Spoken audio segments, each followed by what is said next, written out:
Best debuts of directors part 1. 2016లో ఒక short film మేకర్ది ఫస్ట్ సినిమా రిలీజ్ అయింది.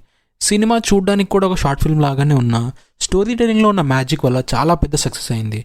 తెలుగు రామ్కామ్స్లో ఉన్న అన్ని బౌండరీస్ని బ్రేక్ చేసి ఒక కొత్త రకమైన టెంప్లెట్ని క్రియేట్ చేసింది ఈ సినిమా. అప్పటి వరకు హీరో ఫ్రెండ్ క్యారెక్టర్ అంటే ఏదో క్యారికేచర్ లాగా ఉన్న స్టైల్ని మార్చి ఫ్రెండ్ క్యారెక్టర్ కూడా స్టోరీకి అంతే ఇంపార్టెంట్ అని ప్రూవ్ చేసిన సినిమా ఇది. అది మాత్రమే కాకుండా హీరోలకి బ్రేకప్ సీన్లు ఉండడం, వాళ్ళకే పెద్ద పెద్ద డ్రీమ్స్ ఉండడమే చూసాం. కానీ ఫస్ట్ టైం హీరో కంటే ఎక్కువ హీరోయిన్కి ఆర్ అమ్మాయిలకి ఉండే డ్రీమ్స్ అండ్ ఆస్పిరేషన్స్ గురించి చాలా గొప్పగా చెప్పిన సినిమా ఇది. ఇంకా Tarun Bhaskar trade mark comedy అయితే ఆల్మోస్ట్ అన్ని సీన్స్లో మనం చూస్తాం. టెక్నికల్గా కూడా ఈ సినిమా చాలా స్ట్రాంగ్గా ఉంటుంది. ఒక debut director sync sound use చేయడం ఒక రేర్ ఫీట్ అనే చెప్పాలి. అన్ని departments like acting, music, visuals చాలా బాగా కాంప్లిమెంట్ చేసేలాగానే ఉంటాయి. తెలంగాణ అర్బన్ కల్చర్ని మెయిన్ స్ట్రీమ్లో చూపించడం కూడా ఈ సినిమాతోనే స్టార్ట్ అయింది.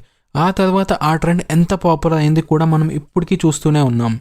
ఒక ఫ్రెండ్స్ గ్యాంగ్ కలిసి ఒక సినిమా తీయడం, అది అందరికీ నచ్చడం, ఆ ఇన్స్పిరేషన్తో చాలామంది న్యూ ఏజ్ ఫిల్మ్ మేకర్స్ ఇండస్ట్రీకి రావడం, ఈ క్రెడిట్ అంతా ఈయనకే ఇవ్వాలి. నెక్స్ట్ సినిమా ఈ నగరానికి ఏమైంది సీక్వెల్ కోసం ఎప్పటి నుండో వెయిట్ చేస్తున్న వాళ్ళలో నేను ఒక్కడిని. చూడాలి ఎలా ఉంటుందో ఆ సినిమా. పెళ్లి చూపులు సినిమా ఫస్ట్ టైం చూసినప్పుడు మీ ఎక్స్పీరియన్స్ ఏంటో కమెంట్ చేయండి.